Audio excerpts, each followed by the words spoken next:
Hello, Uta here with a neon blue salvia stem.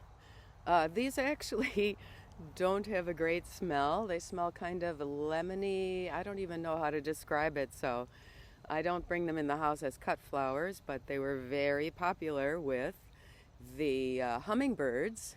And if you can see behind me, well, they're popular with the bees also. Here they sort of blend in with the sky. Gee, maybe I could make it part of my little outfit. Now this,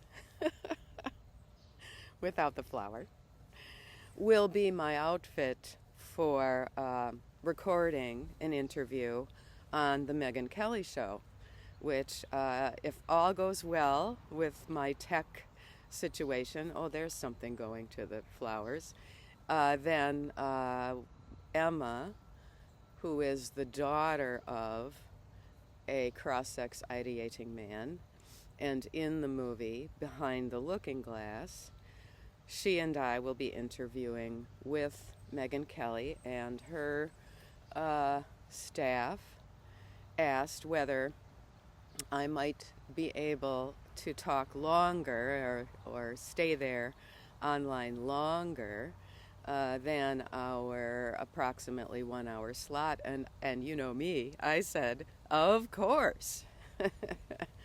So please go ahead and tell me what you think about this choice. I was going to wear that distinctive red striped sweater that I just splurged on for myself, but I decided that's a little too red, and maybe this is a little more professional looking. And since I rarely wear more than lipstick, I want to present myself as well as possible. Thank you all. Thank you to my loyal stalwarts and my new subscribers. Yes, it's a lovely, quiet day in the fall garden. We're officially in fall now that it's past the equinox of September 20th or 21st. So I'm going to just give you some information that has recently been coming out. What I think these organizations in the U.S. are learning is that the studies coming out of Europe are using all of their aggregate data. For example, they have nationalized health care, and researchers can go through and find out information such as how many teenage girls from 2015 until 2020 had double mastectomies or were prescribed puberty blockers or that kind of thing. For example, a recent study out of Germany shows that in the insurance records that they were able to access in this German study, they found that after 2 years, a significant segment of these young people who had been taking puberty blockers and wrong sex hormones stopped. Now, that's all they know. They don't know why they stopped. They don't know if it was a health issue, so they had to stop for medical reasons, or whether they just simply stopped ideating an opposite sex persona. So that is what a recent German study found. Now, this group called Do No Harm, which Dr. Lior Sapir, S-A-P-I-R, is associated with, is now using what information we have available along this line from either governmental sources or insurance sources. Kaiser Permanente, which is a big medical conglomerate does not publish their figures. I don't know why it is that we allow them to keep all of that private. So there's a large segment of information that we don't have. However, there was a Komodo Health organization that Sapir and his associates were able to get information from. And I'm just going to tell you some of the data out of California. Now, so far, without the information from Kaiser Permanente, we know that from 2017 to 2022, 14,000 U.S. minors received these hormonal treatments and or surgeries. And doctors have billed to the tune of $120 million for their services. I think this is mostly the surgeons. And this is in California. There were 2,024, you could call them transition patients. This is 5 years, 2017 to 2022. I'm going to repeat this, that they think it's an undercount because of the Kaiser Permanente, a large group not making their data available. I'm relatively certain that Congress can request that. And the cost of the surgeries, this is in California, was nearly $29 billion. They have on their list, this is for California, 725 children on puberty blockers and hormones.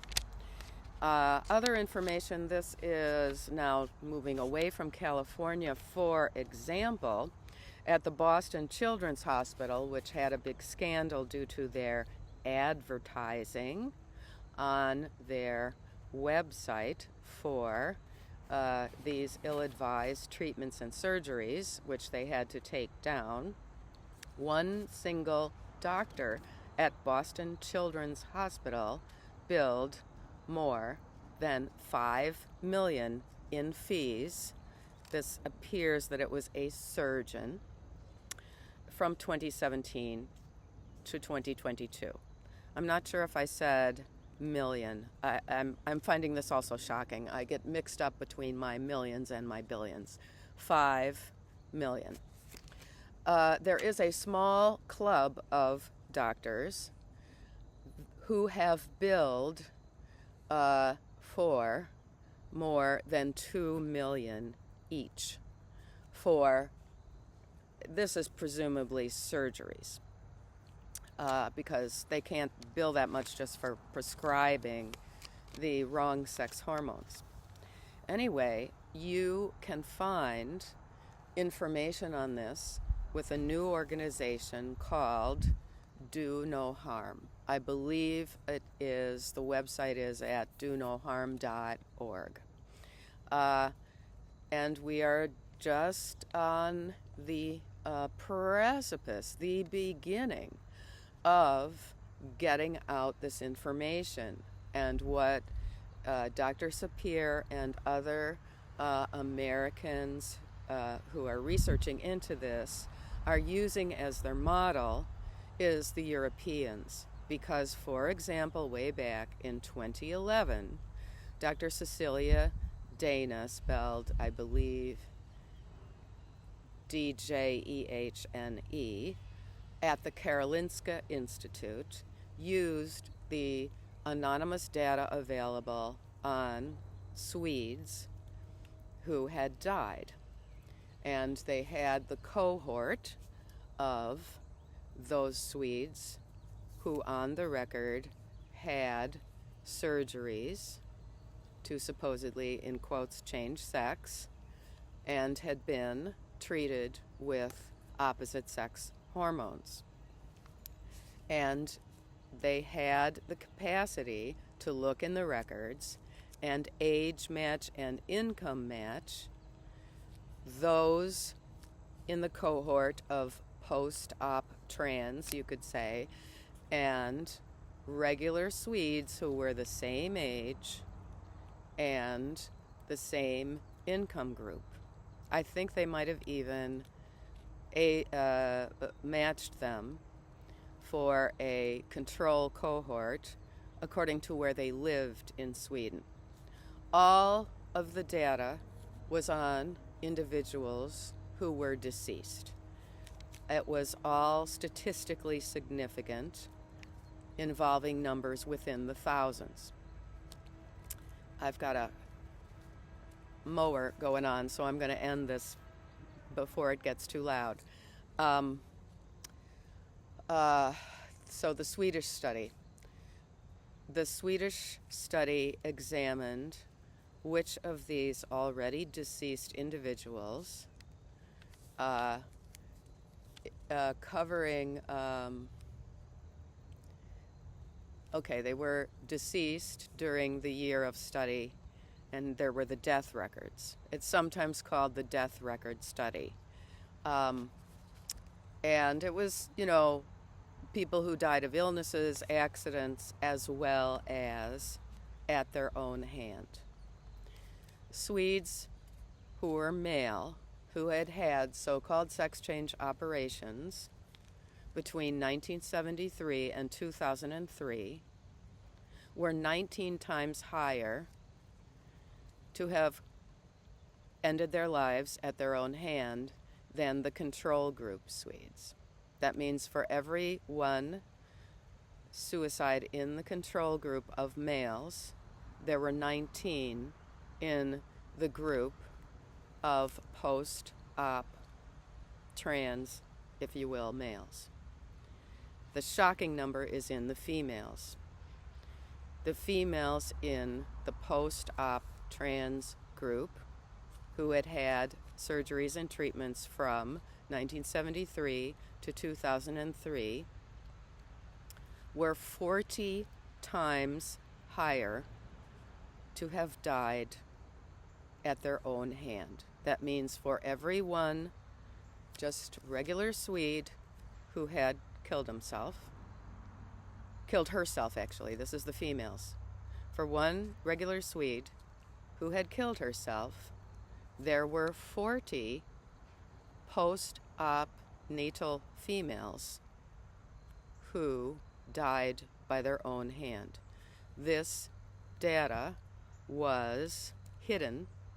They collapsed the two together and came up with 19 times higher for both males and females. Cecilia Dana hid the data because the data for the females was so shocking. Please subscribe, like, and let me know what you think of my wardrobe plan for my Megyn Kelly interview.